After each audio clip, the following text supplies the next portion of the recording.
Broberg. The other thing we heard is just how he has found a way to shake off any sort of rough play. And now the Coyotes with a chance. And O'Brien scores off the run. A big hit at one end on Sam Carrick. And the finish at the other against Calvin Pickard. For Liam O'Brien, it's his 5th of the year. 1-0 Arizona. And a fan favorite here at the Mullett Arena. There goes my hero. Watch him as he goes.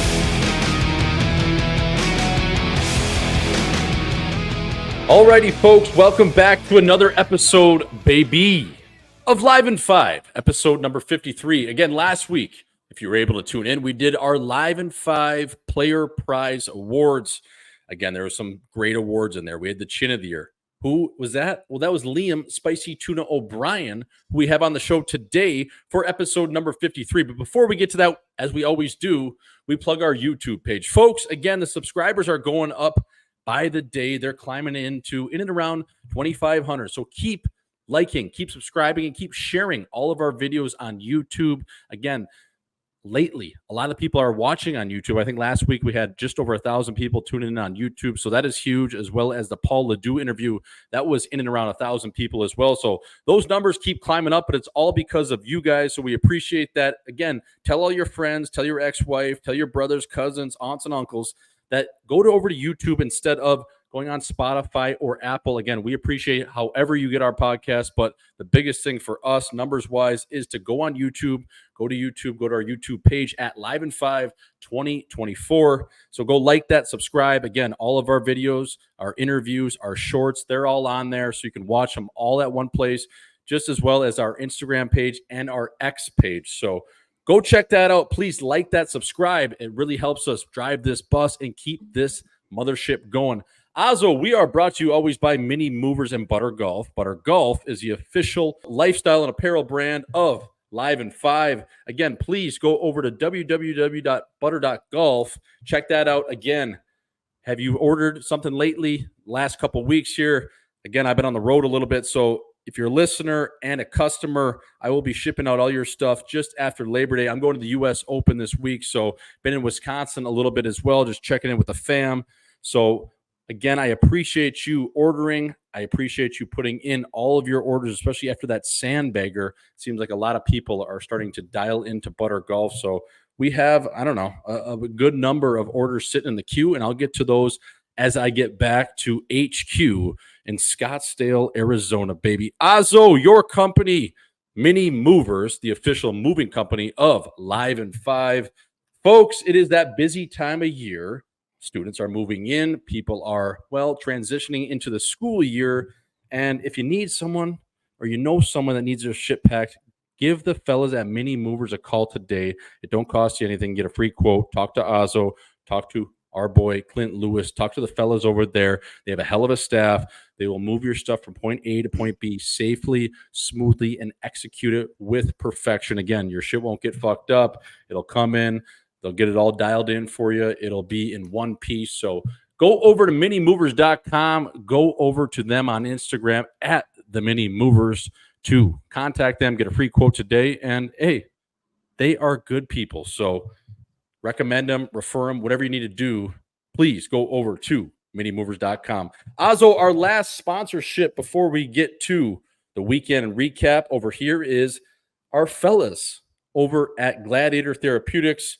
And their ad read goes like this, folks. Are you tired of dealing with chronic aches and pains or neurological conditions? Gladiator Therapeutics offers a revolutionary solution using quantum physics to improve your health. Our devices use patented technology to emit far infrared light, stimulating cellular processes without heat. This can reduce inflammation, speed up healing, and enhance mobility. Clinical trials show impressive results, including a 400% increase in survivability in stem cells, accelerated wound healing up to 68% faster, and significant improvements in Parkinson's disease models. Wearable 24/7 without power, our devices can be a game changer. Visit www.gladiatortherapeutics.com/contact -DRGM to learn more and start your journey to better health today. Auzzo, before we get to Spicy Tuna O'Brien accepting his Live in 5 Player Prize Award of Chin of the Year, we have the pre-show, as we always do over here, Cap. So first and foremost, my friend, how you doing? What the hell did you get up to last weekend? And we are going into Labor Day weekend, kind of the last little chapter here, last little few pages of summer, if you will. It's hard to believe Summer Bender is coming to a close, but take me through it. What'd you get up to last weekend, and what's shaking this weekend, baby? Yeah, so I had a very action-packed weekend. It was Gabby's birthday on Saturday. I brought her to Zach Bryan at the U.S. Bank Stadium. And Jordo, I wanted to get into Zach Bryan a little bit because this guy, well, first things first, the U.S. Bank Stadium, it sucks ass for concerts. I've been to a couple there now. Some of them have been good. This one where if you're a guy like me who doesn't know a single Zach Bryan song, you need the lyrics to listen to, right? Like his songs are lyrical. I think they mean something to a lot of people. And I couldn't make out a single word he was saying the whole time. Now, obviously, everyone in the stands, now he filled this fucking place. I mean, he jammed it like a sardine can. But it was not good. Like, I needed to hear that music. And obviously, if you're aware of, like, if you know the songs, you can sing along to them because you just know what song it is. But I didn't know any songs, so I couldn't listen to anything he was saying, which was tough for me. And I obviously was with Gabby, so it wasn't like a boys' concert where you're going to get blacked out, you know. I had a nice little buzz going and got dinner before. It was kind of one of those concerts. So I needed to lock in. I needed those lyrics. But man, Zach Bryan's got these people on a string. Like people love him. And Jordan, I don't know how you feel about music, but music and movies are kind of the same. I like the same kind of genre. Like when I watch a movie, I like having fun. I like action. I either like it to be funny. Songs, I like them to be upbeat or, you know, happy. I don't like watching sad movies, and I don't like listening to sad songs because, quite frankly, I don't like being sad. I kind of just try to avoid that part of my life, being sad. And it's the same thing with, like, I don't like watching a scary movie. I don't want to be jumping while I'm watching a movie. Like, it's not enjoyable for me. I just want to sit there and enjoy it. Same with my music. Now, I think a lot of Zach Bryan's songs are sad, Jordo. Yep. And I just don't understand how so many people love these songs. Now, I get a couple sad songs here and there are good to listen to, but it's almost like every one of his songs is sad. And all these people are like kind of tearing up and like jamming out to these songs. And it's like, do all these people like enjoy being sad? Like, why are they listening to this music all the time that's just sad as fuck? Like, do they like being sad? Do they live a sad life? I don't really understand it. I mean, can you help like describe what's going on here? Auzzo, you make a good point. It's always his music to me, first and foremost, is like folk country with a little bit of, I would say, knockoff, like secondhand store Lumineers is kind of how I put it. You know what I mean? He kind of has that folk country with a little bit of knockoff Plato's Closet Lumineers in it. So I think, when he's singing, man, I just think like chicks can relate to that so much. Number one, because every chick loves a good heartbreak. Every chick has been through a bad breakup. Every chick likes to be sad a little bit. It's kind of like how chicks love listening to like murder documentaries and murder podcasts. It's like, why are you listening to great that? Point. Why do they like that? I think they really like tapping into that dark side of their feelings, their emotions, and that brings it out with Zach Bryan. And now there's dudes out there too that, you know, like the same kind of thing. But I think predominantly chicks really like that because they like tapping into their emotions. Something weird inside of them being sad actually makes them feel happy. And I think a lot of his music is slow. I think a lot of his music brings out those sort of sad emotions. And I think a lot of people can relate to it. Now, Auzzo, I'm with you besides that one song he has, Revival, that Dave Portnoy came on stage and sang, I believe, at Fenway Park. I believe it was Gillette Stadium, was All Our Survival. Like that song is has a little pick me up, has a little bit of fuck you. But yeah, man, I'm with you. I don't want to be sad when I go to a concert. Number one, I'm probably high as hell. Number two, I'm drunk as a skunk. One of the two. And I don't want to be jerked one way or the other because that's going to pull me down. I'm with you, Auzzo. And when people are listening to those sad songs at that concert, or, you know, a slower pace song like a Stapleton would do, or in this case, a Zach Bryan, what are they like? Is Gabby jamming out to that, or is she kind of just, you know, doing the slow rock and back, and she's, you know, kind of leaning up against it, and all of a sudden you got to make out? Like, what's going on there? It's kind of like the slow rock, back and forth, hand up, almost like acting like you're tearing up, like this song's so good, you know, like, what are you doing? Like, why are you crying? I just, you know, I look at it, I think it's part of me because, you know, I believe in the law of attraction, where, you know, the vibes you put out, you're going to get them back, you know? So that's kind of why I decide to, you know, kind of ignore the sad things in my life or stay away from them, because I don't want other sad things to happen, you know, like I just want to stay away from that. I don't like it. So that's kind of why I don't listen to that music. It doesn't really do anything for me. Now, obviously, like he was good. I mean, everyone loved it that was there, that knew his music. And I'm sure I'm in the minority here saying all this stuff, but yeah, I don't understand where people are coming from there. You're right about the girls. Like the girls, they like feeling like that. They like watching those those serial killer documentaries. It's like, why are you watching this and then telling me you can't sleep for 2 days? You decided to watch that, and now you're watching another one tonight. Well, what are you doing? But it's like when you meet a chick or something, and you're DMing them, or you're just getting to know them, or they're like, "Are you gonna kill me?" It's like, no, but is that what you want here? I'm a pretty normal dude, you know. Like you're watching too much weird shit. Like I get that there's creepers out there and there's weirdos, but I'm a normal dude. If anything, you might just get annoyed at me because I think I'm funny as hell, and you might not. That is what it is, right, Auzzo? 100%. And then after the concert, got done at 11. I had an Uber ready to get us out of there. I was like, let's go. We're going home. And Gabby was she saw some friends. She was in the mood to go out. And I actually had a big Sunday lined up. So I was like, oh, fuck. Like, I can't go out. You know, I'm going to be hungover tomorrow. Anyway, she convinces us to go out. We stay out till 2 a.m. I get buckled.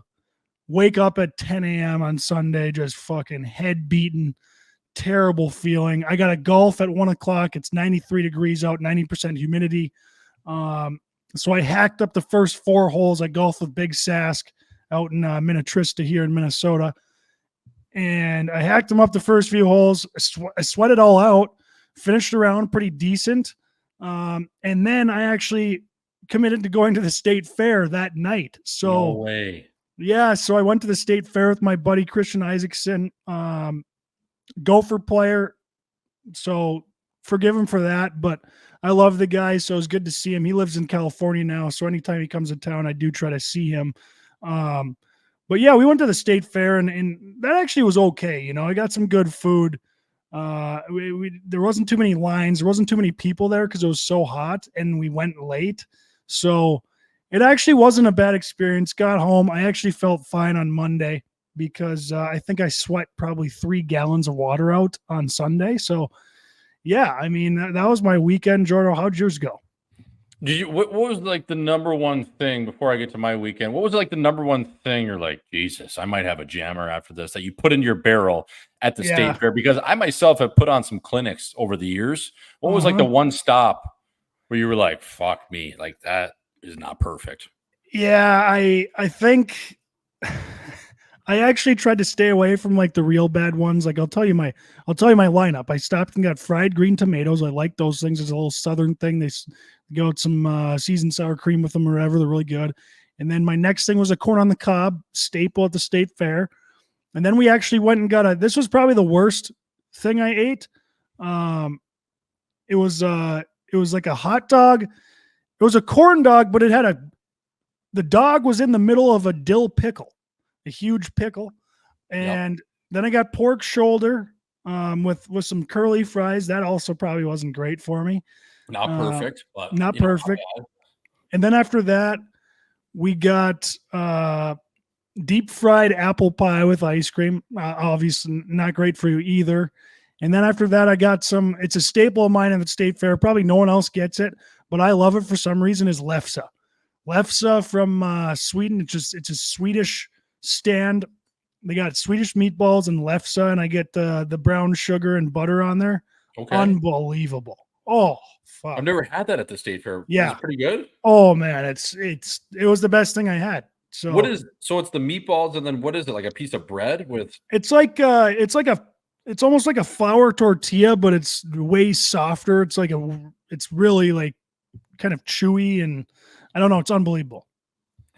So, I mean, the biggest thing I think of when you go to the State Fair, Auzzo, if you're going to make your way and do the rendezvous of, 12, 13 stops where you're doing a baker's dozen of places and you're trying different things, the key is for the barrel, I think, is not to bury the whole portion. It's just have a couple bites of it and then go move on to the next one. Because if you're downing that whole thing, whether it's pizza on a stick, shout out to Tino's, or you're doing the turkey on a stick, or you're doing the fried pickles, the cheese curds, the sweet Marthas, or all these different things, or the Pronto pup, if you're downing that whole portion and that whole item, fuck, man, you're gonna done. have a tough Monday. Yeah, you're gonna be down bad. But if you can just take a couple nibbles, or maybe split it with a guy like C. Isaacson, or maybe your skunk, like it's not bad. It's only doing a little bit of cheating, right? It's like a makeout versus actually whacking. You can kind of get away with it, maybe, right? And it's not great for you, but at the same time, at least you're kind of limiting the calorie intake per item.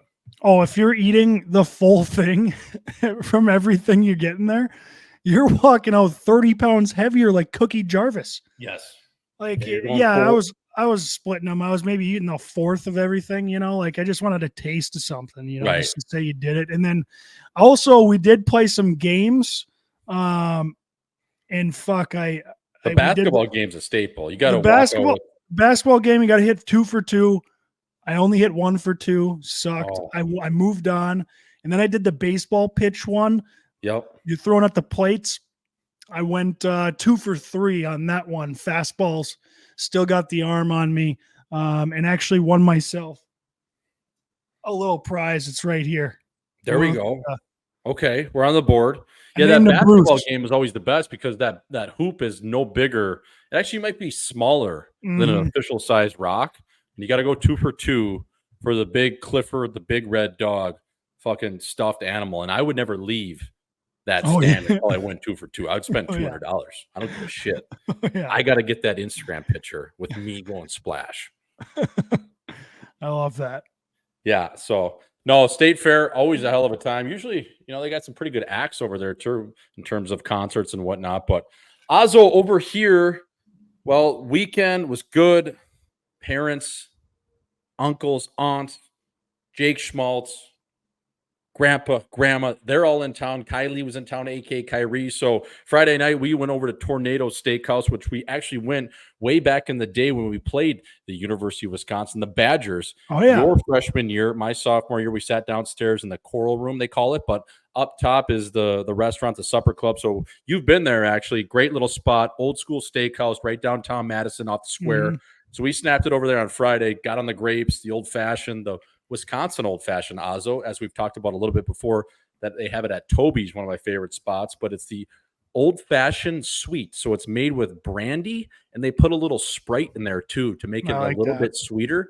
Oh, man, we were housing those. The grapes were going down. Ended up at Spartan Bowl in McFarland, Wisconsin, singing my heart out to the late Toby Keith. I love this bar. That's one of my staples for karaoke. So we actually waited it out. They were doing a karaoke competition that night. A 3-night, 2-day stay in Vegas, but you had to sing all Disney songs. So we waited it out for like 2 hours. I've never seen a bowling alley so goddamn packed in my life before for about a trip that probably on paper, you're probably going to fly Southwest. Well, you probably actually, you know what? This trip to Vegas, I think it included a couple nights at the Excalibur. So that's like $16 a night, I think, if you look on Hotel Tonight. And I think actually, I don't know where the hell they were flying out of, but I envision they probably, this parlay they had you on getting into Vegas was probably something along the lines of a Greyhound bus into Chicago Midway, get on a Midway Southwest Stinky Bird, fly to San Antone to Las Vegas, a little 3-leg parlay, swim, bike, run, fella right into the chin of Vegas, because it couldn't have been the most, smooth or easier travel day coming out of Spartan Bowl in McFarland, Wisconsin with that voucher. I mean, that thing, what do you think it cost them to put that together? $300? They probably made fucking $5,000 that night with the amount of people that were singing. It was crazy. I've never seen a lineup like that in my life. There was probably 300 people at this bowling alley. It was unbelievable. Great idea by that bowling alley. Yeah, so we did that on Friday, and then Saturday had a little rib fest over here at Nikki's place on the lake. It was good. I think the fellas cooked up about, I don't know, it was close to 15 pounds of ribs. So we snapped. Who was on the smoker there, Jordo? What's that? Who was on the smoker there? It was kind of a Schmaltz boy kind of, a lot of cooks in the kitchen, they would say, Auzzo. So we had my grandpa, he actually brought his spice mix down from Bismarck, North Dakota. He traveled the whole way with it. He drove 13 hours with his spices. So that's how dialed this was. He had them in his Toomey briefcase. He was carrying all the spices. So he had all the spices in there. I think it was like 7 or 8 different things, like concoction.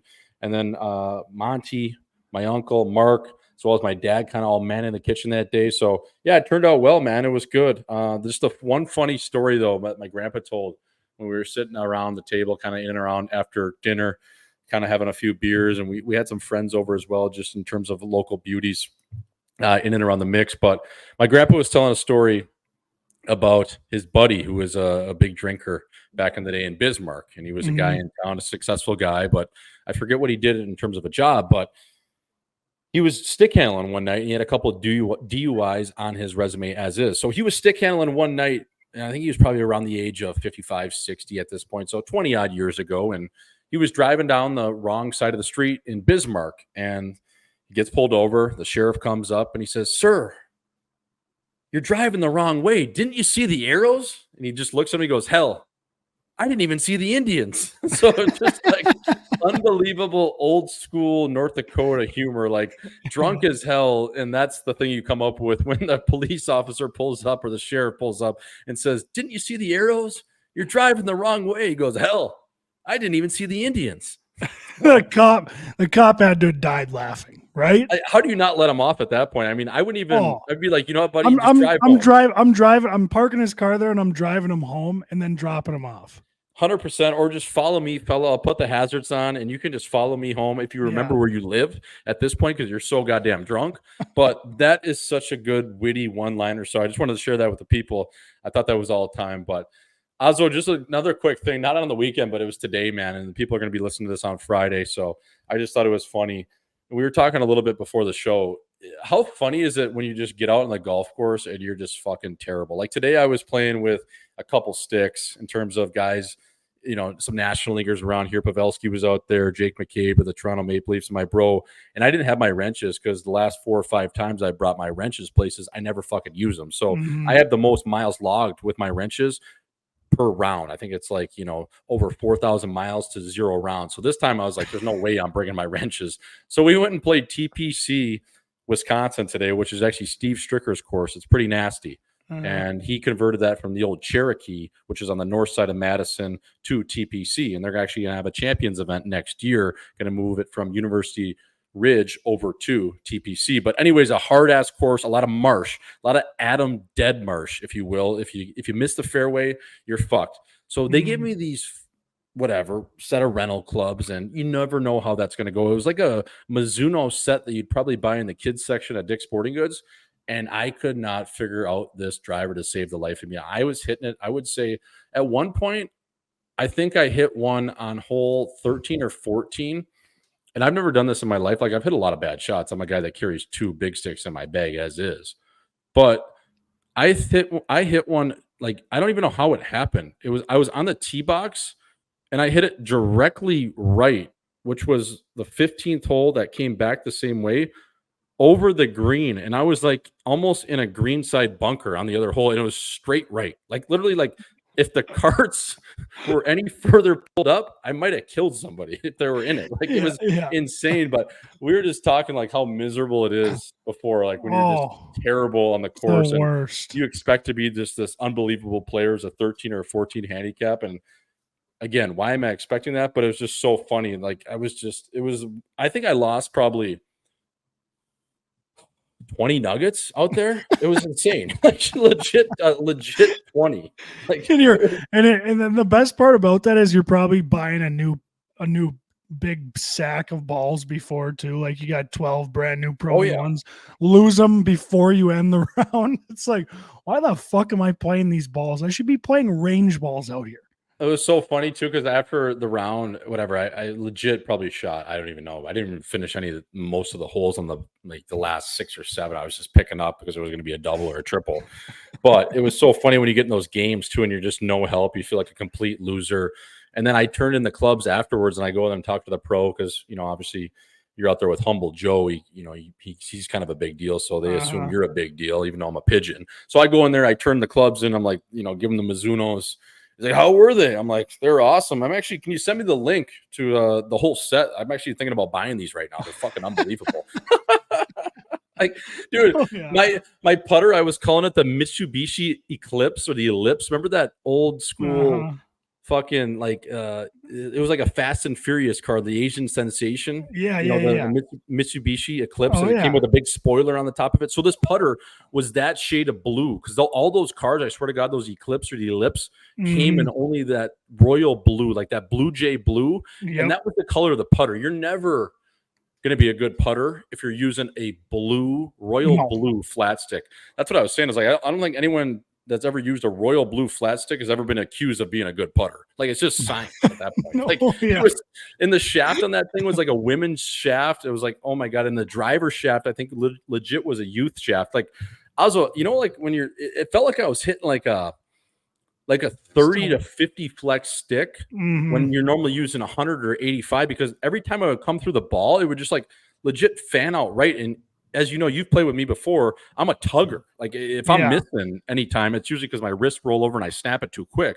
This time it was fanning out like fucking 100 yards, right? I'm like, I don't even know what to do at this point, man. Like, I mean, I've already had Lyme's disease. I can't go back in that marsh. Like, I've already been in there 15 times. Like, Jesus, like, I'm risking my life right now. I can't go back in that marsh. I can't go back in there, man. I've already had Lyme's. Like, I know how that feels. Like, this nugget doesn't mean that much to me. But again, if you guys really want a 7 for 6, I'll go try and find it. It was a goddamn mess, dude. It was so funny. If you guys really want a 7 for a 6, that's the worst too. And those guys, if those guys are national leaguers, so they're obviously really good at golf. And if you're the one guy who's not darting with those guys, it's like this. I might rather be in hell right now. Oh yeah. I mean, I felt like a complete pigeon because I bought in with no golf shoes, and I knew the sticks were going to be dog shit, the Mizuno. So I bought it at a 14.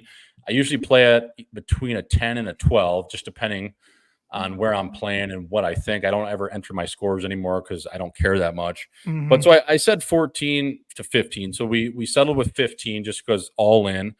And I probably played today. I mean, I played like a true asshole. I would say today I probably played like a 25 handicap, you know, just like almost needed 2 shots a hole. Like, it was just like it was a Make-A-Wish Foundation at that point. And those guys, they take it so seriously too. Like, I'm always like, if I'm going to be playing golf, I want to be boozing. So usually the weekday rounds, I'm not going to be boozing. But this case, you know, you go in there sober, you're thinking you're going to be a player out there, and all of a sudden this is how it unfolds. And you got guys that take golf really seriously. I've never been a guy, even if I was good, Auzzo, I don't think I'd be a guy that took it that seriously. No. It's just so funny when you get out there. It's like, I'm not a PGA guy, man. Like, I really don't care. Yeah, 100%. That's what I was going to ask. I know they take it seriously. They had to have been getting a little irritated, like, fucking this guy going to pick it up or what the hell is he doing out here? Oh, yeah, for sure.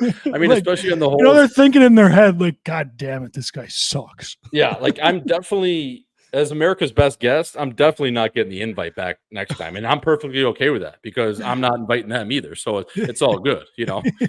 Even if I got invited, I'm not showing up. So it is what it is. Tomatoes, tomatoes. But it was just so funny, man, because they're thinking that, and most importantly, not that I give a shit what they're thinking. I'm thinking like, dude, uncle, just get me off this fucking filth because I couldn't hit water if I fell out of a boat right now. It was so hard too. It was like the style of golf when it's almost like target golf where you have to hit it to a spot in a fairway, and then Mhm. if you miss anywhere left or right, your nugget's going in the marsh. So okay, and then you're dropping, and then it's target golf on your second shot for a par 5. That's just not my golf. I need like old school country club where I can spray it all over the yard, and then I can get Mhm. up and down from Tucson if I'm in Scottsdale. That's how I need to Yeah. play, right? Yeah, Because one of my those hands are good. yeah, one of those courses where, they have trees, but then underneath the trees is just mowed grass, so you can get Yeah. out anywhere. Yes. Yeah, and even if it's just a spray yard too, like if I'm hitting down hole 1, say, and 3 and 5, or whatever is on the other side of it, if I can go play the other fairway and get it over a 70-foot oak tree, like I got that shot in my bag. I just don't have, the drive, right? Mhm. I've always say it's not how you drive, it's how you arrive, and I'm always showing up at style. But that was so funny, man, and it's just so funny how pissed off you are after those rounds because realistically, who gives a fuck? So I just wanted to Yeah. get to that. But Auzzo, we had spicy tuna on today, and the folks, you're going to get to enjoy that. Utah's finest. Utah's finest. We're saying that twice because he is the man, the myth, the legend. But on an absolute show, as we remember back in April when the team got introduced, he did the old Stone Cold Steve Austin like spicy tuna introduction for himself, then get wound up with a 3-year deal. That was no secret. He knew what he was doing. That was a great Mhm. PR move. So spicy tuna, Liam O'Brien getting settled into his new digs in Utah. He stopped by the program to chat with the fellas and accept his award.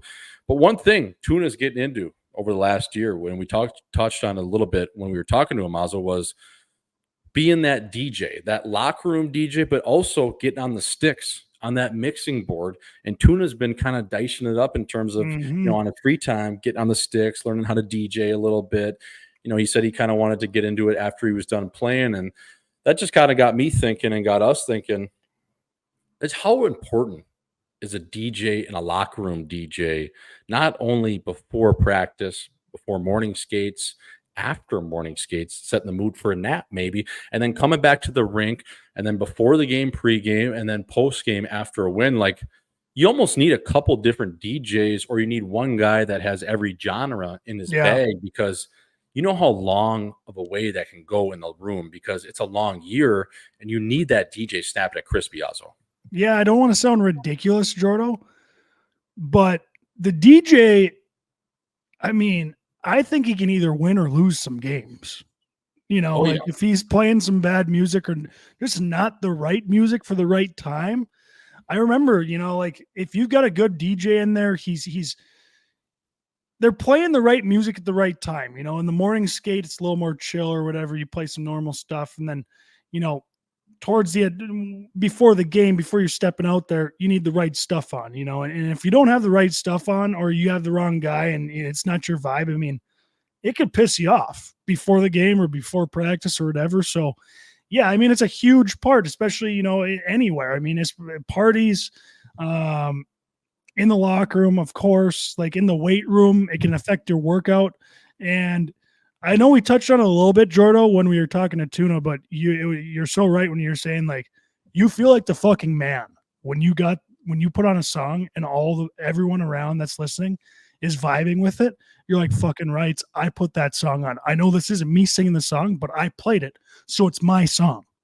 Yeah, it's all about energy. It's creating the vibe creator, as I call it. And you need that DJ snapping at crispy rice, spicy tuna. So what that is in the morning, for instance, for the folks, like I always love to come in and I like country or old school, like Fleetwood Mac, Billy Joel. Get me going that way, some light tunes to kind of get my brain involved and keep me calm before I'm going on the sheet for pregame skate. Even after pregame skate, kind of just that old school rock and roll, maybe a little Bob Seger. Mhm. Again, maybe some Eagles, just mixing in some old school 70s, 80s, 90s type music. And then when you get to the game, obviously you got to rev it up. Okay. Now our RPMs are going up, and now gradually build that fucking roller coaster all the way to the top before we fucking drop into this game. So what that is I'm going to need some house mix. I'm going to need some good rap that gets me going, some hip hop, also maybe some old school, just a good mix of everything, because I don't think you can have too much house or too much, No, you can. Yeah, you definitely want them switching it up. Like the guy who gets on there before the game and he's just playing straight Future. It's like, all right, buddy, we listen to 4 of these songs. Like, let's listen to something else. Exactly. You can't be having that Future. And I was just going to say, like, going back to even pregame skate, like KC and the Sunshine Band, like, give me some "Give It Up, Baby, Give It Up." Like, let me get going and let me get excited for this game tonight. And then I'm going into my nap and I have a great mood. I have a smile on my face. I wake up, I'm excited to play. So give me those feel good tunes in the morning. And then when we show up to the game, it gets a little more serious and we get dialed in, but now I still need a mix. I need good mix, but I don't need too much of one genre. Like you said, Auzzo, then after the game, it's all about finding that good vibe again, that feel good music. So a lot of times, as you know, on good teams, Auzzo, there'd be guys that were really good pre and post game DJs in terms of pregame skate guys, and then post-game wins. And then usually there was that guy that had that honey hole of slot of kind of revving it up before the game, because I just think you need a couple different, phones or iPads or iPods or just Spotify lists on that aux cord at all times, because too much of one thing, well, it gets a little redundant, and that's when you kind of lose me, and I'm going to start. It's never a good sign, Auzzo, when the guys are throwing the AirPods in. I don't care what country, ethnicity you are. It's never a good sign when guys are listening to their own tunes. It should be a mixed bag of what everyone wants. Yeah, exactly. I like that. And yeah, I was thinking about DJs too, Joe. I think like at a party, it's not that big of a deal because you can do a bunch of things, but on a party bus, if you're on a party bus going somewhere, just riding around on a party bus, that might be one of the most important times to have a good DJ, because they could really affect the mood in that bus. It's so funny too when a guy recommends a song and you're hot on the sticks and he won't let it go, and it's an absolute stinker. And you look at him, or you're like, "Are you fucking kidding me?" Lost all of my credibility. Or the boat or something. You're on a boat. Oh my god! You just got people who play this song, play it. Hey, play this one. It's like, shut the fuck up. That's the old DK. Shout out to Dan Christo. I know he listens to the show. That's the old DK. He's just so horny to get on the aux, and he absolutely kills the vibe every time. But he comes up to you, he's like, "Buds, I have the most filth song of all time." And he plays it, and it's just Jiminy Crickets. And it's like, man, like, come on, bro. Like, are you kidding me? So that's always him. But he thinks he'll listen to this, and he still thinks he has the nastiest tunes ever. That's the best part of him. Confidence he doesn't lack. No, and you need confidence, Dan. Don't let go of that. And I'll actually be a little nice. 3 Lau. Banger. I think that was Dano's song, first ever golf trip. So Dano, you did well there, but I do have to agree with Jordan. You do drop the ball a couple times here and there. Yeah, it's not every time. I mean, he's still got Mr. Brightside and a couple different songs that are just home runs, right? That everybody can play. But yeah, it's just always funny when he gets on the sticks, because our buddy Colton Sanderson or some of these other guys are just doing everything in their power not to get him on there. But that's a lot of pressure too at the same time, Auzzo, because locker rooms, golf trips, boys trips, like if you play a dog shit song, you're hearing about it within the first 5 seconds, and everyone's booing you. You're getting absolutely booed off stage like Cheddar Bob. It's terrible. In 8 Mile. Yeah. Like B-Rabbit, not Cheddar Bob, but B-Rabbit. Like you're getting booed. Or if you get a little distracted and you have it on shuffle and you're not paying attention, and a song comes on and it ain't the right one, it's like, oh, fuck, Jesus, I got to get this going. Yeah. Yeah. So it's folks, especially hockey boys listening. It's so big to have your tunes dialed in. And again, if you need some, talk to 93.1, talk to Auzzo. We'll do our best, but we'll kind of mix it up with and get the fellas going. But Auzzo, moving right along to East Lake. Last week, Keegan Bradley won at Castle Rock. I believe the course was just outside of Denver. This week, heading to the chin of East Lake outside of Atlanta. And that is the Tour Championship. Obviously, Scotty Scheffler going to start with that -10 start, so he's got the best odds to win. There's a couple of guys in the mix, though. If you win it all in terms of East Lake, you do put yourself in position to win and take home that big money, that big cash money check from the FedEx Championship. So yeah, FedEx weekend, lot of dough on the line here. But I'm just want to ask you, Auzzo, like, if you're playing on Thursday in Tour Championship conditions at East Lake. They said it's going to be hard as hell this year. What do you think you're firing? I set the line at 103.5. Is it over or under that from stripping it from the back tees there? Oh, if I'm playing PGA rules to a tee, finishing out every putt, it's over for sure. I don't even, I think a scratch golfer in these conditions, I think they're even darting 90s. Like it's. I don't think people realize who just watch golf and don't actually play as much. Maybe they haven't been to it, but I don't think people realize how far back these tees are. Like when you go out and you dart 84 and you're like, wow, that was pretty good. I was playing pretty well. I was shooting some pretty good shots. You're playing from the whites. Okay. The pros are playing from 75 yards back from that. And you just golfed pretty well with an 84 from the, I mean, it ain't and you're close. fluffing your nugget. And foot wedging it, and you're picking up inside 3 feet. Your buddy's giving you, everything about it. I think it'd be really hard for me to score 120. Yeah, that's what I was saying. Like today, I think legit if I use the Mizuno set and I go into East Lake this week, I think I shoot 212, and that's that's boiling at Fahrenheit level. So I really do because like I just think like in terms of just how hard it is, even the rough, the first cut, not touching your nugget, putting everything out, playing from 7,300 yards, pins are tucked. You're just in the hardest conditions ever. Like it's a guy that's even, like you said, a +2 or even maybe even a scratch player. Like they're lucky to shoot 90. I think I really do. I think so too, especially with inside the ropes too. Like this is not just some fucking throwaway game up in Rochester. This is the Tour Championship with people lined on the ropes. Like you can fucking kill somebody. Oh yeah. That is the biggest factor. I think that's even more than the course. You got people watching you the whole time. I mean, think of how I'm actually don't have too much of a problem, but a lot of like when someone drives up on you behind you and you have to hit your tee shot, it's like, it makes it 10 times harder. And you got 2 guys sitting behind you. They're not even watching. Now imagine a couple hundred people around your tee shot every time. It'd be impossible. But there is one thing the PGA guys that I actually sometimes I try to push the rule, the gallery rule. You can't lose a ball in the PGA because everyone's watching where it goes.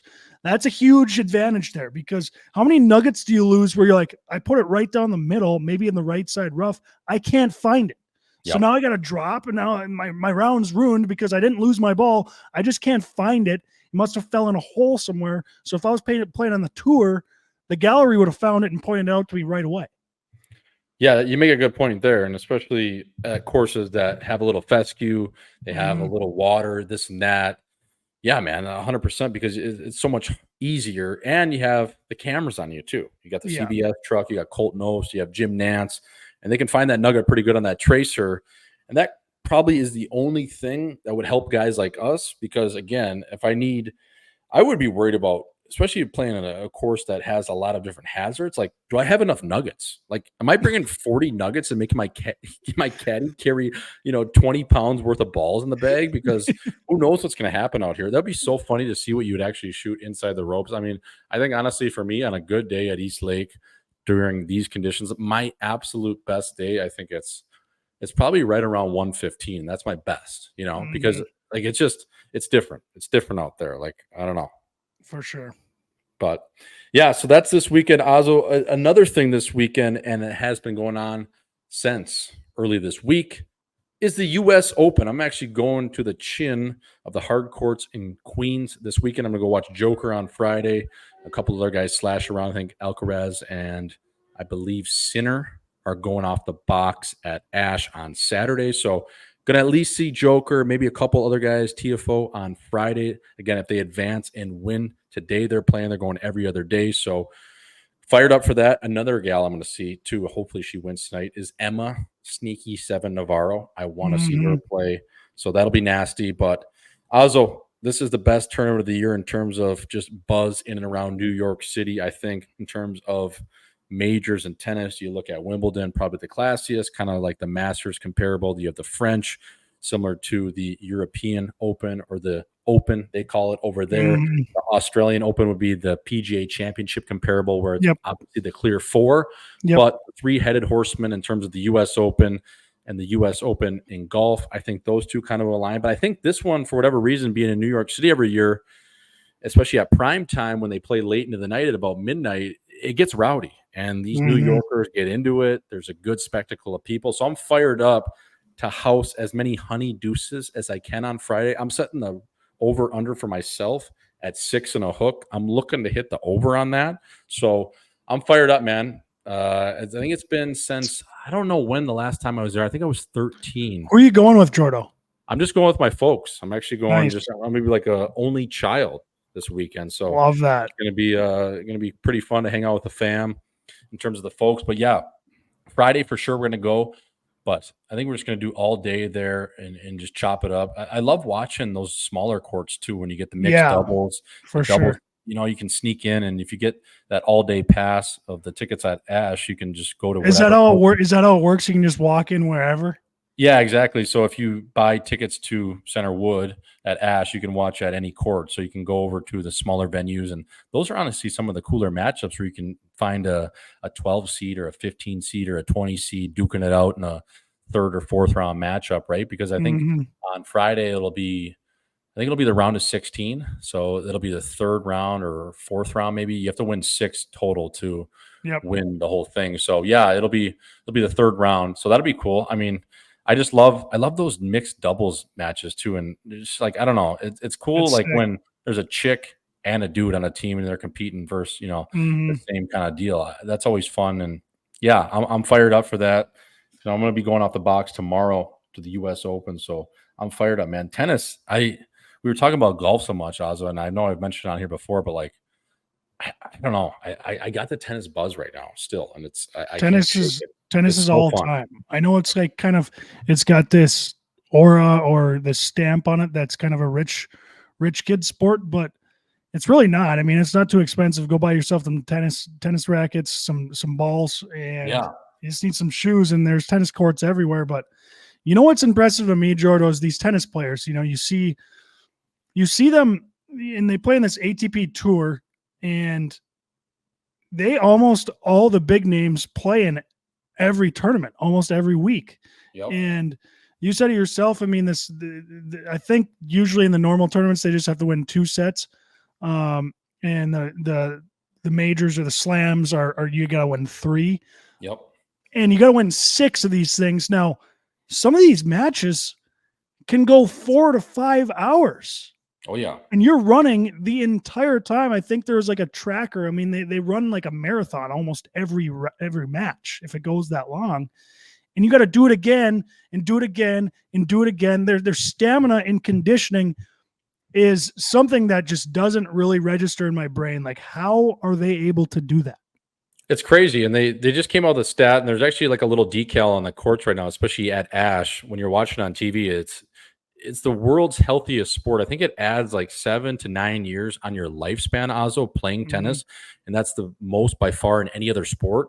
I don't know what it is. I don't know the science behind it. I'm not fucking Drew Huberman over here. But what I do know is I know that stat. And it's crazy when you're playing, like you said, just the stamina you have to have, but also the hand-eye coordination and the ability to stay in the fight when you're tired as fuck. I mean, you know, like that feeling when you want to quit. You're doing a mile test and you're on lap 2 and you're thinking about how many can I fake an injury? Just fucking somebody just come kill me right now. All these different things, all these thoughts, this storm within your head that Djokovic always talks about. You have to be able to manage the storm. And the best players in the world are able to get out of that storm the quickest. So yeah, man, I think like, especially just one-on-one sports too, as you know, individual sports.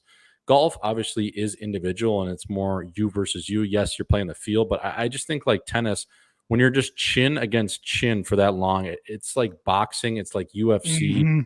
This is legit mental warfare. Yes, tennis is not physical, but at the same time, man, it's crazy how quick a match can flip and go the other way. You know what I mean? Like you could get whacked 6-0 in the first set, and all of a sudden a little sliver of life comes back, and you might even be down 3 or 4-1 in the second set, but you see a point going, you see a nice serve, and all of a sudden you get on the attack, and now you have them on their heels in terms of your opponent, and you can strike and use all that momentum. It's just wild to watch. Oh, once you see it, you can feel it. You're like, Yes. oh, the tides have turned. Yes. And that's why it would be so defeating playing like a guy like Rafael Nadal. He just never went away. Like, you couldn't get one by him. Like, he just never quit. And that would just be so demoralizing. Like, you hit a perfect shot and he just runs across the court, hits it back.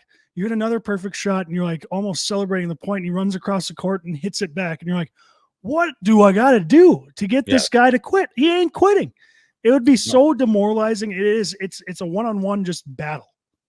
Yeah, especially Rafa too, the way that he would just absolutely stay in the fight and just the world's biggest grinder. If I picture Rafael Nadal as a hockey player, like, I don't know, something like kind of like a Crosby becomes to mind, where he's just like the world's most skilled grinder. That's Rafa Nadal, you know, like one of the best of all time, obviously a Mount Rushmore like figure. Same with Crosby in hockey, but just like the world's best grinder at what he did. So yeah, man, I'm fired up. Can't wait to get there. Go watch Joker. We'll see who else. Hopefully Sneaky Seven Navarro's still in it. She's one of my favorites. So going to be awesome to be boots on the ground at Ash. Auzzo going over to one hitters with the captain. This week, brother, I had just one question for you, but I think is a good one. And I wanted you to rate your top 5 MLB parks you've been to. So not all of the parks in the league, but just the top 5 for Auzzo. Oh man, this is going to be, it's kind of tough. I probably have to go Fenway number 1. Yep. You know what park I really liked was what's it called?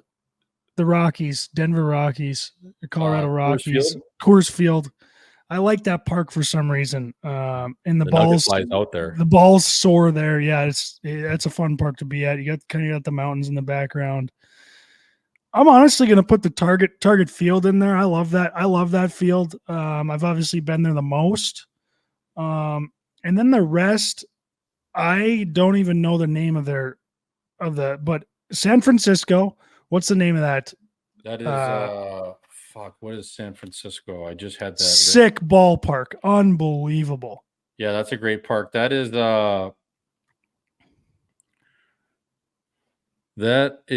Oracle, San Francisco. Okay. Oracle Field. Yeah, it used to be something else, but I think it must be a new name now. Yep. And then I think I'm going to have to, the only one I can kind of think of right now that I've been to and enjoyed a game at was Detroit. Comerica Park. Comerica Park. They got a nice ball field there too. That's a hell of a, that's the park that they were playing this year when we went on our baseball trip, right through the gauntlet of the Rust Belt via the armpit. Yeah.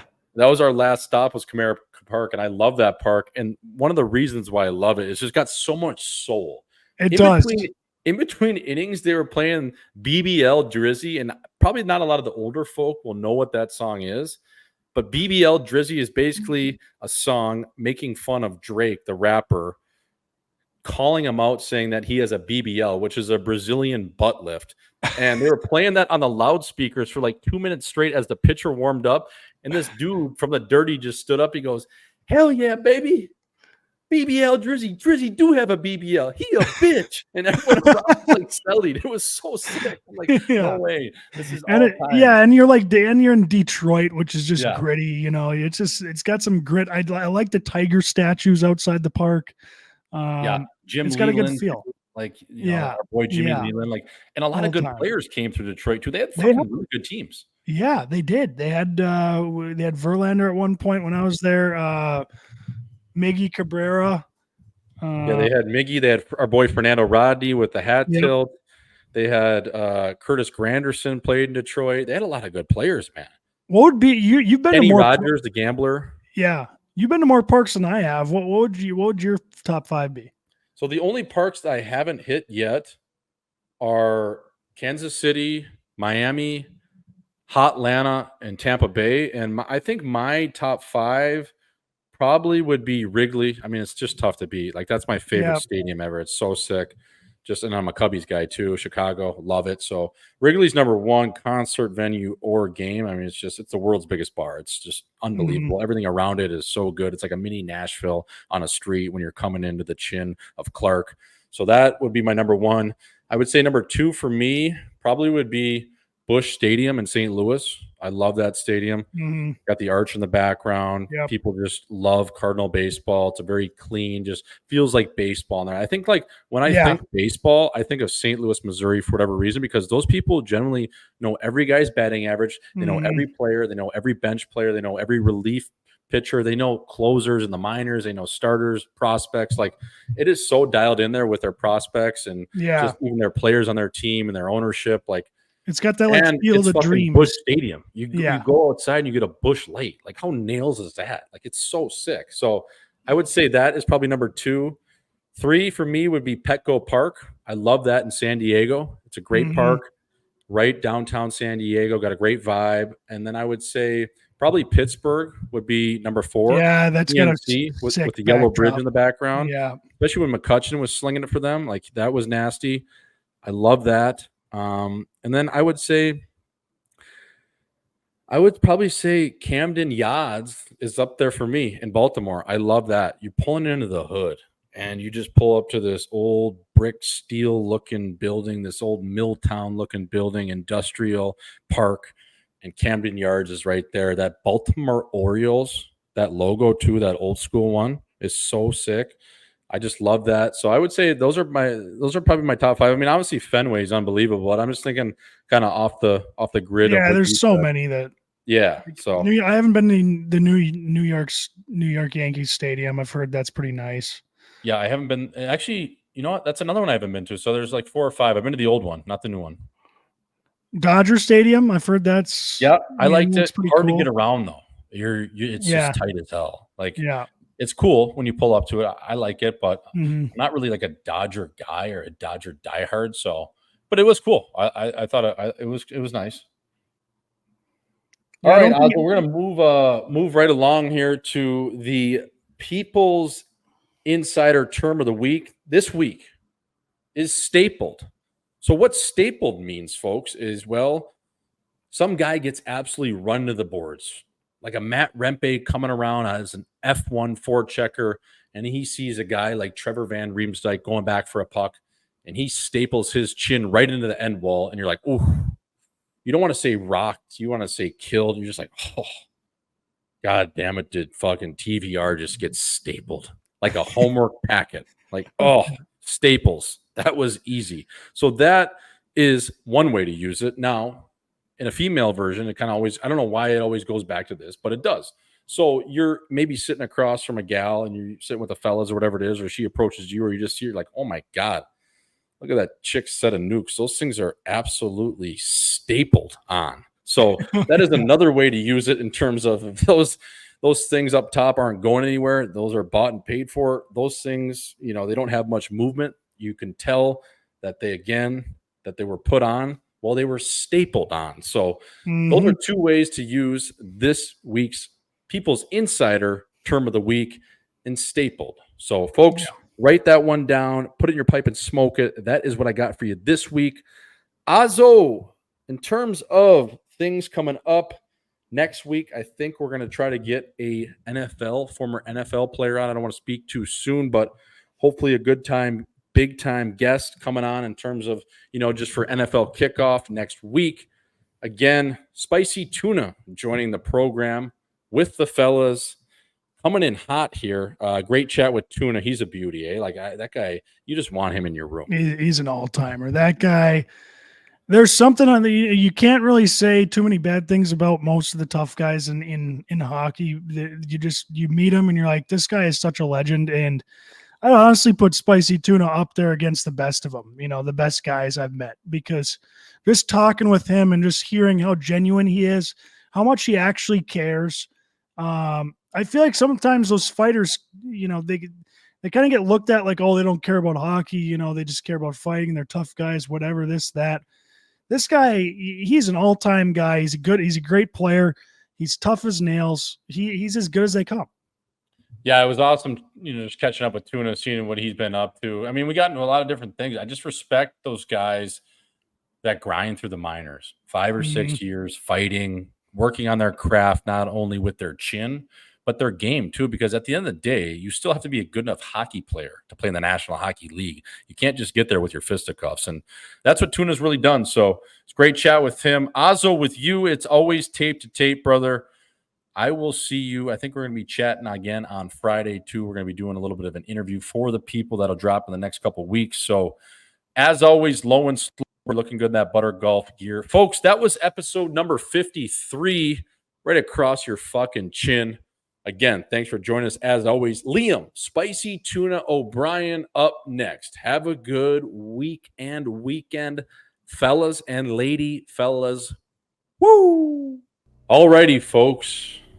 Now introducing from the fishing docks of Halifax, Nova Scotia.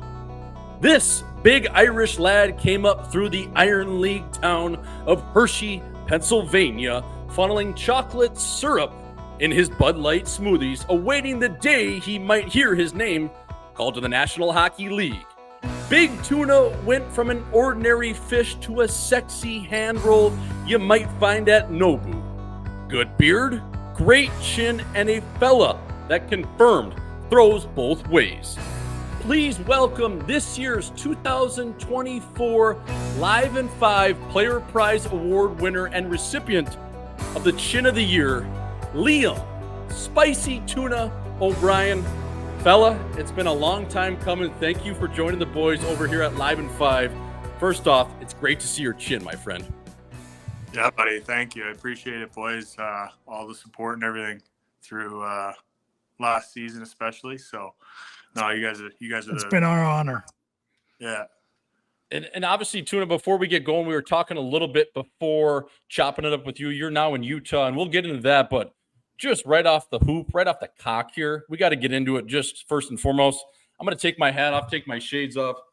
Brother, what you did last season to win the Chin of the Year, Auzzo, I mean, we were going through it not only in hockey, but in all of sports. We did our award show last week, so we just want to give you a round of applause for having the Granite Chin of the Year, fella, in all of sports. So a couple clicks for you, not too many, but unbelievable stuff. Unbelievable. So you're telling me I got a better chin than some of these UFC guys? I don't know, but I'll take it. I mean, penalty minutes leader in the NHL. That's no joke, Tuna, and tied for most fighting majors. It came down to some of these guys, like, Gage, obviously, one of the guys had the Sleepy Joe knockout of the year. There was a couple other things that came into play, but you had, exactly, Max Holloway, Auzzo, but you had the most fights in any sport, so we had to give it to you. So unbelievable, hell of a feat. I mean, all the people over here, I think it was a unanimous decision over at the Live in 5 and the Live in 5 faithful. But Tuna, you're in Utah now.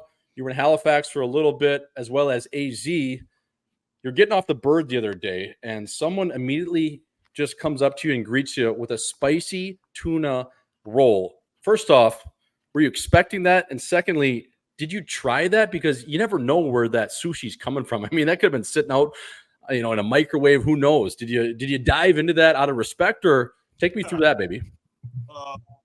Yeah, no, I dove into it. Oh, you did. I had to get a car rental, so I get in. I knew they'd be waiting there for me.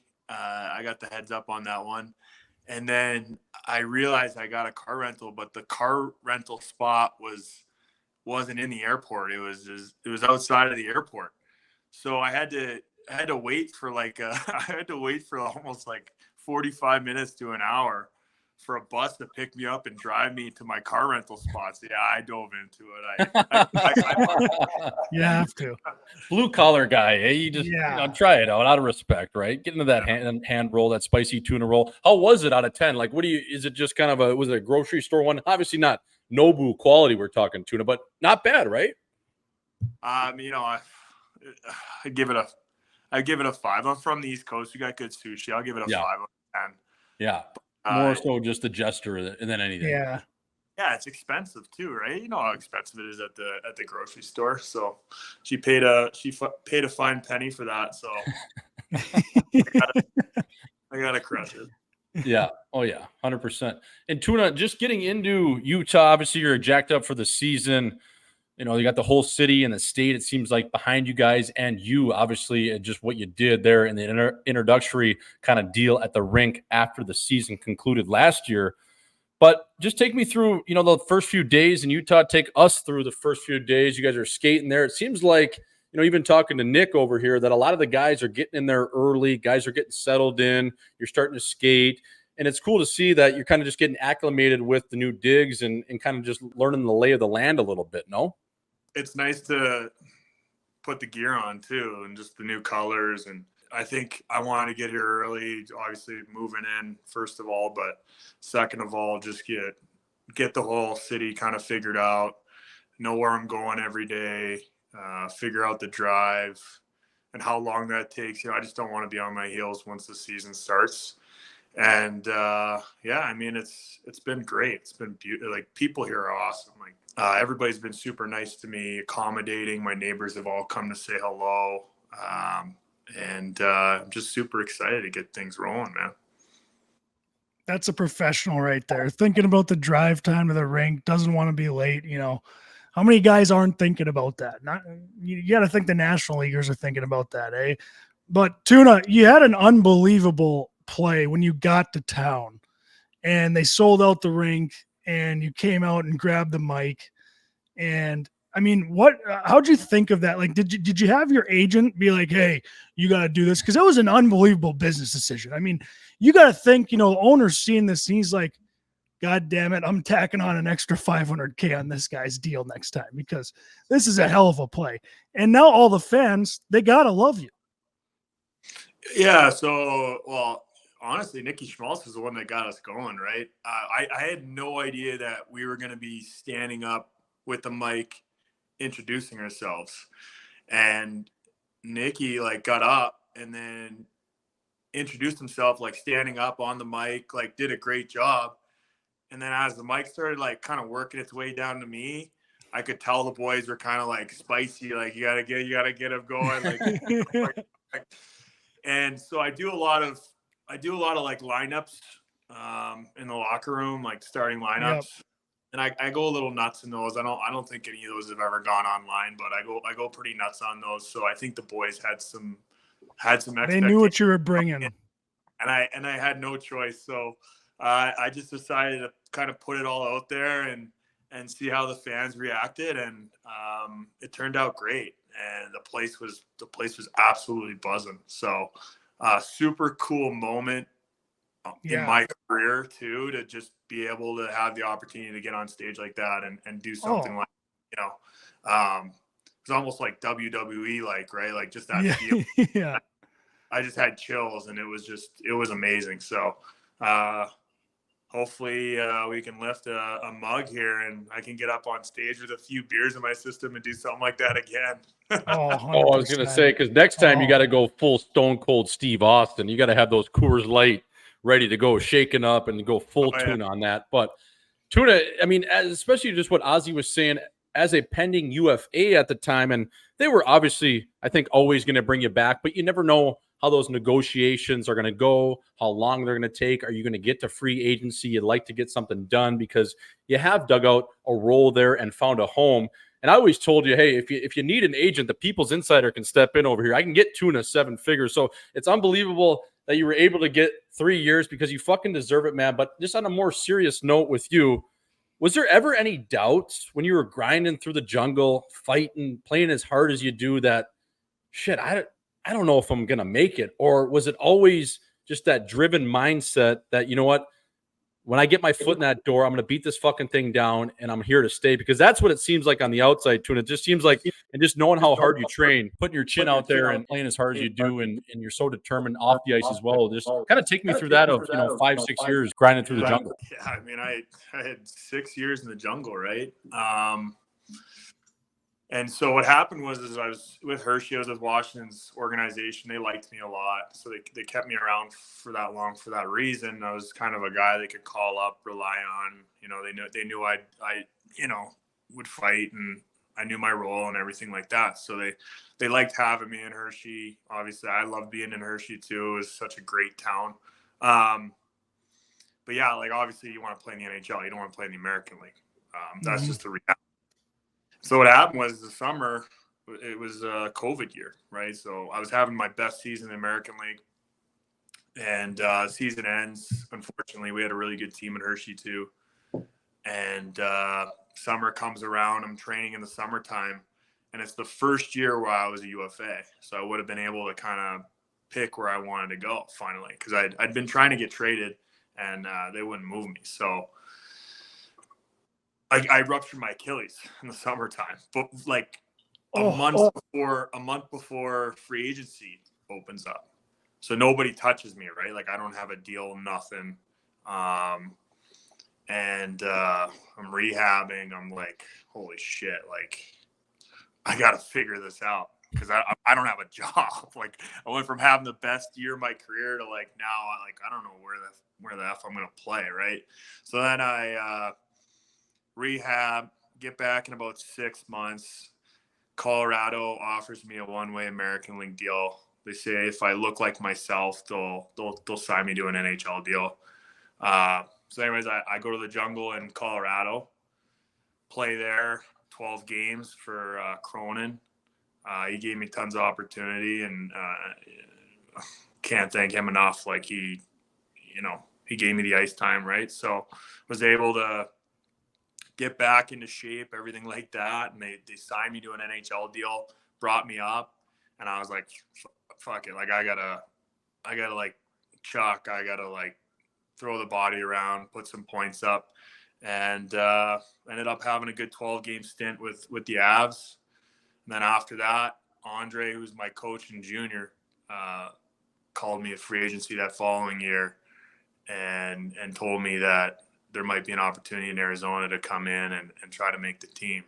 So I jumped on that right away and was with AZ, those 3 years, which was fantastic, and now in Utah. So, yeah, there's like dark days, right, where you're down there and you're like scratching and clawing, and you're in a 3-3 for like the third week in a row, and you're on the bus to friggin' Wilkes-Barre Scranton, and you're like, holy shit, like what am I doing right now? it's I don't take any of this for granted. I think I'm glad I went through all that adversity. I'm glad that I spent so much time in the Jungle. I think it gives me that perspective too when guys get called up. I like to help those guys as much as I can, and let them know if they keep working that they're going to get here. So, yeah. Tuna, you make such a good point of the dark days in there, but I played against you when I was in Toronto in the Jungle, and I played against you when you were in Colorado. And do you remember that game in Loveland? We were playing you with the Tucson Roadrunners. Our team was fucking dog shit, but you absolutely blew up a guy in the neutral zone. And then someone on our team, I don't know if it was Yannick or some player, one of the younger guys, challenged you to fight. You piss pump him, and I think you tucked later in the game. I'm like, all right, well, if this guy, because you had at that point good numbers that year in the American League and the year prior, and you were fighting, I'm like, this guy's got to get his chance. And as an outsider at that time, number one, I wanted you out of the lineup so I didn't have to fucking worry about you forechecking me, because you hit me one year. I'm like, Jesus Christ, how thick is this fucking guy? Then I saw him off the ice. I'm like, yeah, well, that makes sense because he put me through the end wall. But going back to the point was, did you kind of think that was a defining moment after you remember that game at all? I know you were playing well in the minors in that COVID year, but I just remember like specifically that play where you blew a guy up, like you almost turnbuckled him, and then you turned around, you shed your laundry, and then you piss pumped someone. And at that point, you had about like 8 or 9 points in 12 games in the American League. I'm like, fuck, this guy's got to get his chance. Yeah, I was, I think when you get hurt like that, sometimes you get into, I was locked in, right? Like I was rehabbing, and you kind of you don't really have a choice, like you gotta just grind. And I was locked in, and I knew I had to work my ass off to get back on an NHL contract. Yeah, Yanni jumped in there, and I think it was one of Yanni's first fights ever. And I had no idea who he was at the time because he's a young kid at the time. And I just remember I hit him like 3 times, and I'm like, okay, like I'm letting this guy off the hook. Like he stuck up for his teammate, like Yeah. and then I look on Hockey Fights 2 weeks later, and he's fighting Boko and Mama, and I'm like, who is this guy? Where did this guy come from? And so that kid, he's just got no fear, right? No fear. He'll fight anyone. So good for him for getting in there and sticking up for his teammate. But yeah, no, that was those 12 games in the minors were kind of what set me up for being able to go up to the NHL and play well in the limited minutes that I got.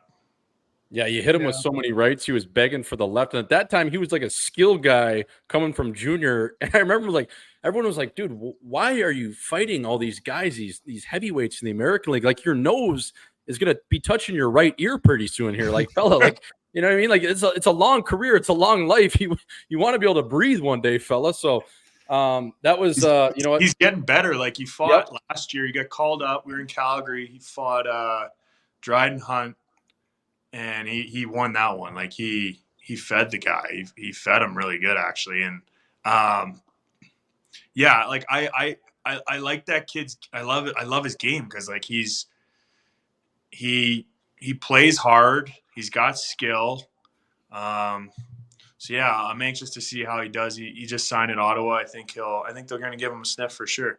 Yeah, I hope so too, because he is a good kid, and he actually just recently got married. I was skating with him down in AZ, but. Tuna, speaking of fighting, in the summertime, do you work on your chin like a guy like Rempe? Obviously, Rempe had Georges Laraque out there earlier in the summer, kind of working on his left, his right, and his chin.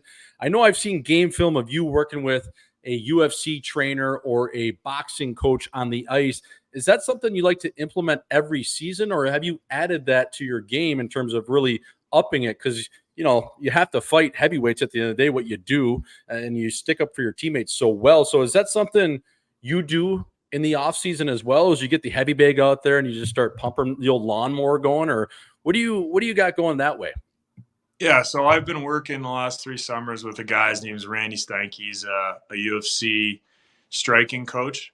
He works with Jared Cannonier. He works with, lots of UFC guys, Bellator guys, guys that are kind of up and coming. He works out of the MMA Lab, which is a big UFC gym in Phoenix.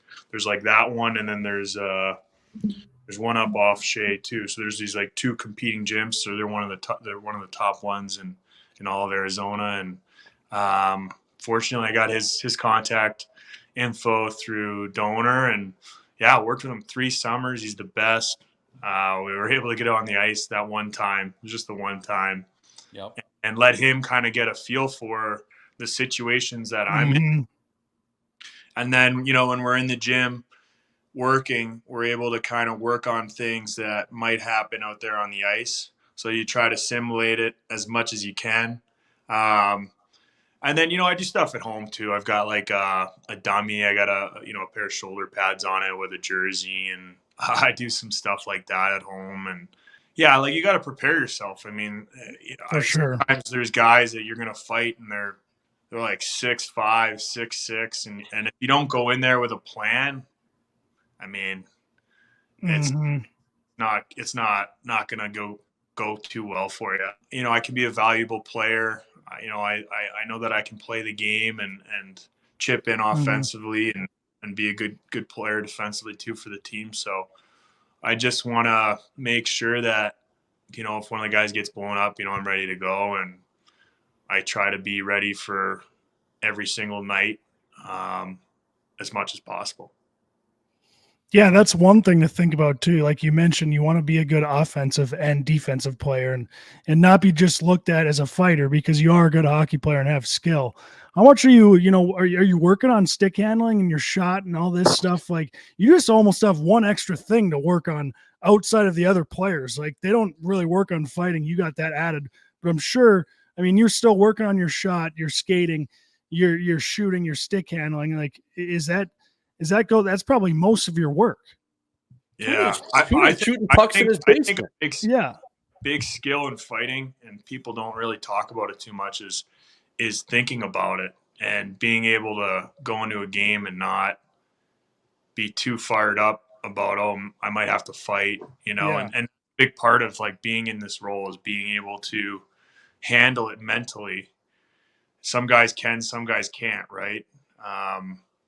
And being able to show up 82 times, it's pretty tough too, because there's nights where you don't have the energy to maybe get on, but you got to find it, right? You got I don't know, you got to take some pre-workout or something. So Get the suicide going. yeah, so it's that's it. That's a big part of it. And then skill wise, yeah, I'm always, you know, trying to learn from guys like Kells and Nikki, and I watch them. They don't know that, but I watch the way that they play and the things that they do, and I try to emulate them and learn from those guys, because there's so much you can take from you know, the high end guys in the league, and they just do little things so well. Like even when I'm back home skating with the guys back home, we got a good crew, so you just try to learn as much as you can, and there's not too much you can do at this point, right? Like you can make little tweaks and things like that in your game, but you know, my role is my role, and you know, there's expectations, and I need to play a certain way. Tuna, I mean, you're a guy in AZ. You're shooting pucks outside in your backyard. Like you're always working on your game, dude. You're always getting better, and it just seems like the more comfortable you've gotten at the National League level, especially the last couple of years I've watched you, it seems like the game has really slowed down for you, and you're becoming that player that you were in the American League offensively, and just making little plays to the middle, being able to hold on to the puck a little bit longer, getting to the net, making little slip plays. And that brings me to, before we get into who you've been skating with in the summer, that brings me to game 82 at the iconic Mullett Arena last year for the Mullett Mega Bowl. Obviously, the people know I showed up like a complete asshole in a toga, a wig. But when I showed up and I sat down, I just had a black-eyed peas-like moment. I got a feeling. And that was that Liam Spicy Tuna O'Brien was going to get the boys going. Tuna, do you remember that shift you had before you scored? You hammered a guy like right along the wall in the referee circle, right against the penalty box. And then you got the Pistons absolutely high-stepping around the center dot. You picked up a puck. I don't know if it was a pass or you just kind of corralled it. You took it in. You made a little play out to the wall, got it back, and then you went far side. Cheddar is always better, right under the bar. Holy fuck. I mean, no Diddy. I might have went 6 to midnight on that thing because I was so horned up. But can you just take us through that? Because that was fucking awesome, dude. That place, I thought it was going to erupt. I just remember getting my my Mullett Mega Bowl T-shirt, and I'm like, I want to wear this thing to the rink. Like, I don't like, why do we got the suit on? We should just be wearing these friggin' T-shirts. Right. But yeah, no, the guys were just, it was one of those games. It was pretty emotional for everybody, you know? Yeah. You know, it was 3 years for me there. And, as you know, as shitty as the Mullett was at some points, there was nights where I liked playing there, you know, and, I just wanted to make sure that I went out with a bang there, and yeah, just came out with some energy. I was feeling pretty good in warm-ups. I was like, shit, I think I'm getting one tonight. I was gonna say, I don't know if you had the extra layer of Flexol on the legs. I don't know if you hit the Normatec before. I don't know what the hell you did. Maybe a little cold tub to get the body going, but holy shit, man, you were high stepping, and that shot you had just over, I think it was the blocker side right along the ear line. It was like, holy fuck, that was awesome. I mean, I literally thought the roof was going to blow off that place. You ever watch that clip and how it all happened? So, like, Valley gets the puck back, and he tries to make, like, a quick up play. I don't know who it was, maybe Karks. And it, like, hits the referee, and it just drops right, like, top circle. And I'm shit. And I'm like, all right, I'm just going to pound this thing. So I just pounded it. Right, because it was like a jump in, wasn't it? I was like so jacked up. I was like, let's fucking go. Yeah, but didn't he like try to dump it in? It went off the ref's like wrench right to you. Yeah, it went off his like shin pads or wrench or I don't know, and it just like laid there. It was like right on a tee. It was perfect. Yeah. Oh, perfect. That's the best. Perfect. Yeah, it was so nice. Yeah, that's a bounce you deserve. But Tuna, getting into the summer, obviously you spent a lot of time in AZ You are a new father, so a couple clicks to you for that, my friend. But recently, back in Halifax, skating with those legendary players, the legendary skate up there, those nut jobs with Marchand. You have Nate-Dogg, you have Sid. So what? Just take me through those skates, because you always see clips of like the one-on-one battles from this Halifax skate and this, legendary, group of players, and you're out there and you got Nate-Dogg probably yelling at, everyone out there. You got Sid who's just in full Sid mode, and then you got Marchand out there where you could catch an elbow at any time. Like, do you have to be absolutely dialed in, or are these guys just going to fucking snap on you? Yeah. Like you can't show up to those skates like a summer skate. Like I show up to those skates and I'm ready to go. Like they kind of make it that way, and it's really good because the pace is super high. It's intense. I've never done more one-on-ones in my entire life. I'm trying, I've never been a guy to like try to work through the triangle, but I was trying to work the triangles while I was home. It was, it's always fun to get out there too with all those guys. Like some of those guys are guys that I played with growing up, or played against, or played with my brothers growing up. So yeah, it's just a really good crew of guys back home. Even the guys aside from, Nate, Sid, and Brad, we got Drake Batherson's there. We got the Barron brothers, Justin and Morgan. They both play in Montreal and Winnipeg. Fantilli was in for a bit. So yeah, good crew. We had the PEI guys work their way over too, Spence and Noah Dobson. So it's a great skate. It's a high pace. They take it seriously. And that's why those three are the, three of the best players in the world. For sure. How serious is it getting out there? Are guys throwing like two hands out there when they're getting pissed a little bit, or no? Sticks get broken for sure. Oh yeah. Like, oh yeah. Yeah, like sticks are snapping, and like when you lose like that 3-on-3 game, guys are pissed off. Like, oh yeah, pissed off. Like you don't want to be the guy. Like I coughed up a fur ball. I was out there, I was like, coughed up a fur ball, and I'm like, oh, I'm stressed out about it, right? Whereas usually I'm not too stressed out about that. Oh yeah. So, That's awesome. It's fun, but it's intense. It's intense. Tuna, how good is Sid, especially just with those cutbacks below the goal line?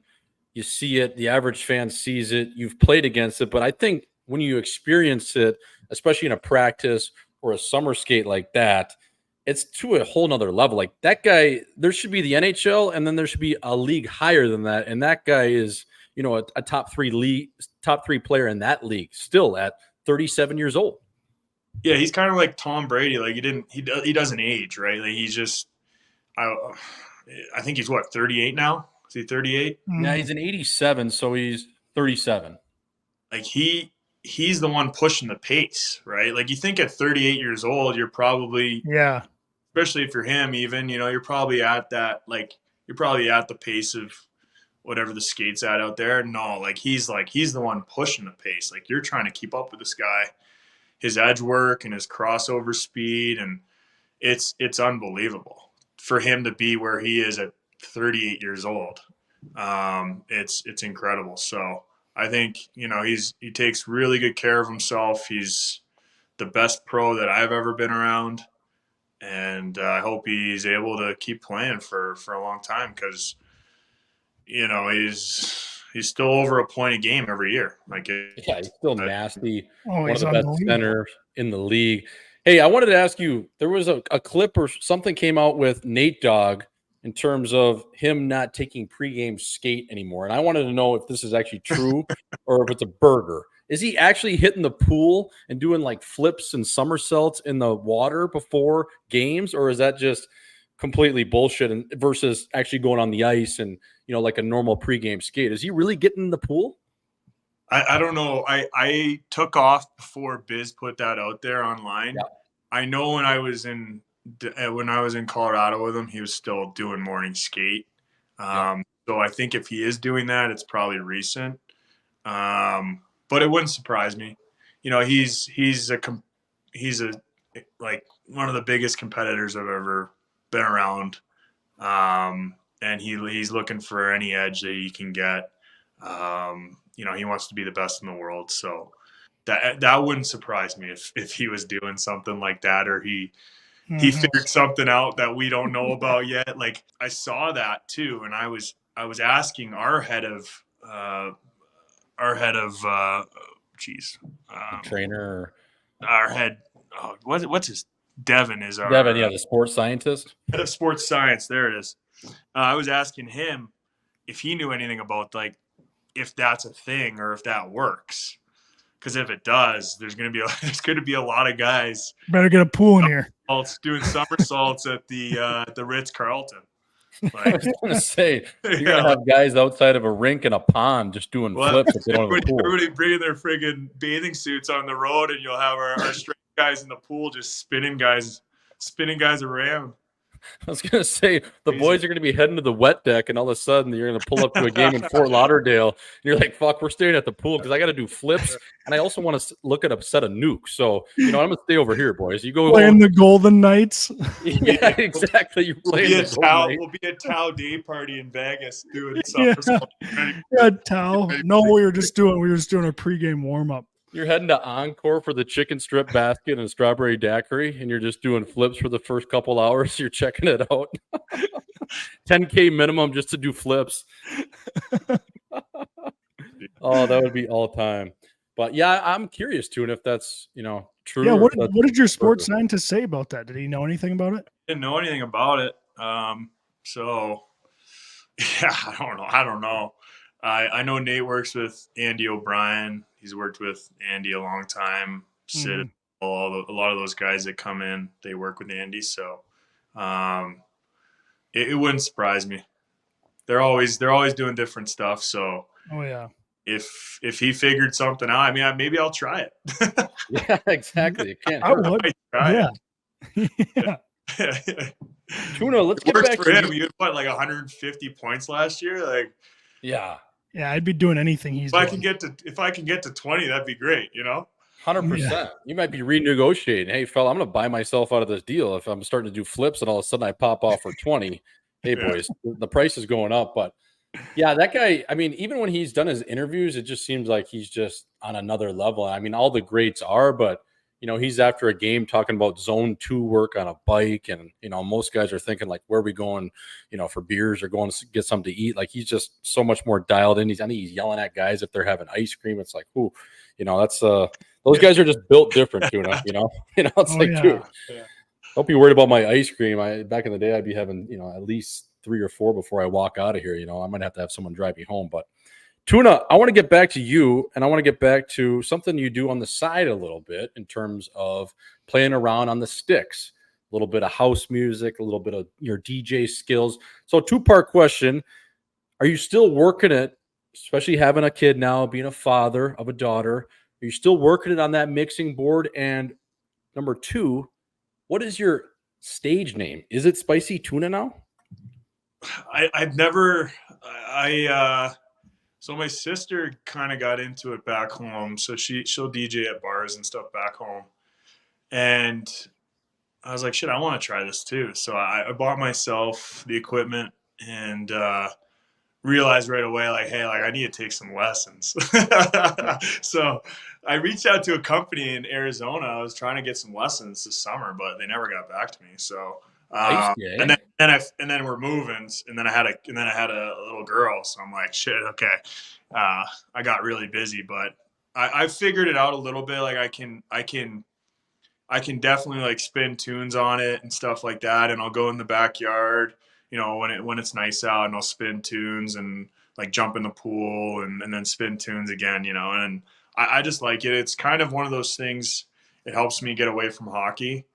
And get my mind off of hockey too. It's something I've always kind of used music that way. I find it gets me thinking about other things other than hockey. So that's how I utilize it. I love it. I think when I'm done, I want to try it out. I definitely want to try it out. So yeah, you got to look for it too. Like with that beard, I mean, What does it take to have that beard? Like, do you put anything in that, or is it just that straight? So I you got putting friggin' sex five. wax in there or what? This man. The beard is like, I'm gonna kill this thing. The beard is it's all natural, man. I mean, it's unbelievable. all natural. Yeah, I don't put anything in it. I don't really wash it either. I know it's kind of gross, but I don't really wash it. Probably Yeah. good for it. It's got that natural oil. Just soap. Yeah, just no sex wax back in the day. You put on your hockey stick, none of that. Just no beard oil. It's just. I always wanted a beard when I was like 17, right? So I'd always be like I was like the kid. I was like shaving my cheeks. I'm like, come on. Oh yeah. Let's get. Yeah. And then finally it started to grow in. I was like, wow, like I've never used anything for it or any of that like growth stuff you put on your face. Yeah. And so, yeah, it's kind of grown in nicely. And I think I've had a beard now. The last time I cut it was probably 8 years ago now. I lost a bet. And I don't know if you know that. Did you ever play with Chris Brown? Swish? No, I didn't. No, I know the name though. Yep, I know the name. Yeah. He's a first-round pick to the Coyotes back in the day. And so I played with him in Hershey. And we were playing some game. I forget what it was called.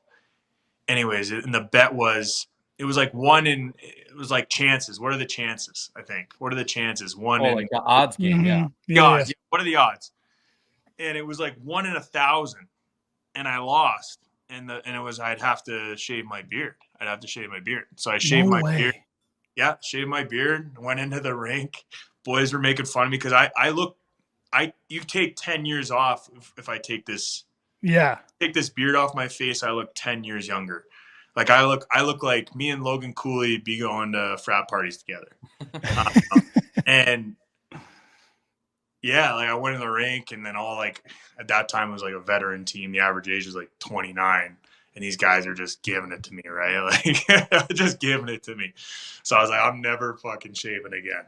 Not after that. That's unreal.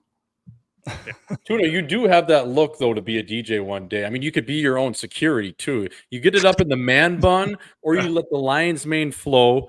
You open up that dress shirt or that collar, 3 or 4 buttons down, or maybe even you got one of those just beach attire wear kind of looks that you usually wear if you're down in Cabo on the wet deck. You got the tattoos. I mean, that is something I could seriously see you doing, just spinning it up there, getting it going.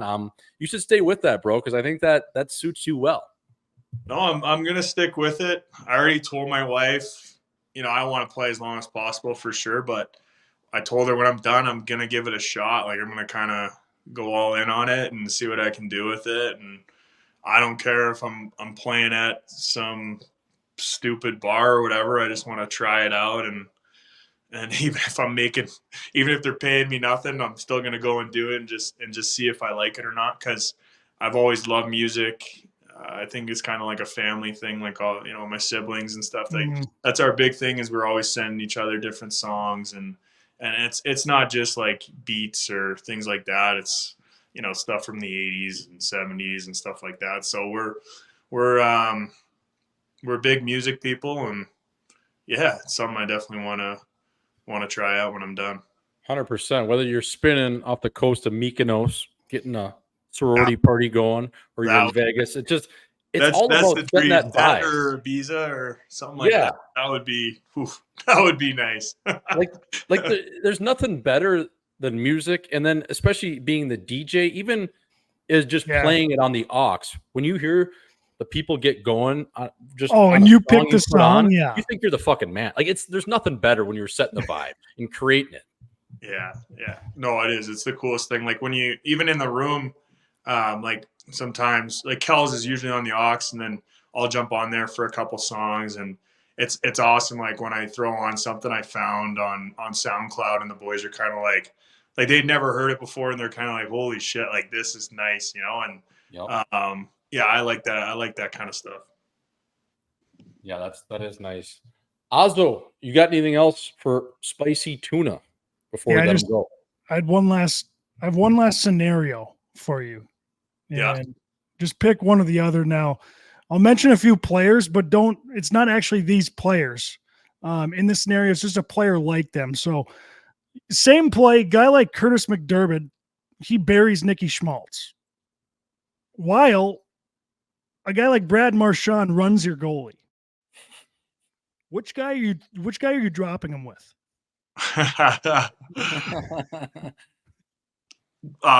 That's like a no-brainer though. Like I'm going after Curtis McDermott 100%. Are you? You're like, all right, goalie's got Marchand. He's fine. I'm gonna go take McDermott. Is it more about that, or is it more about answering to the big fish?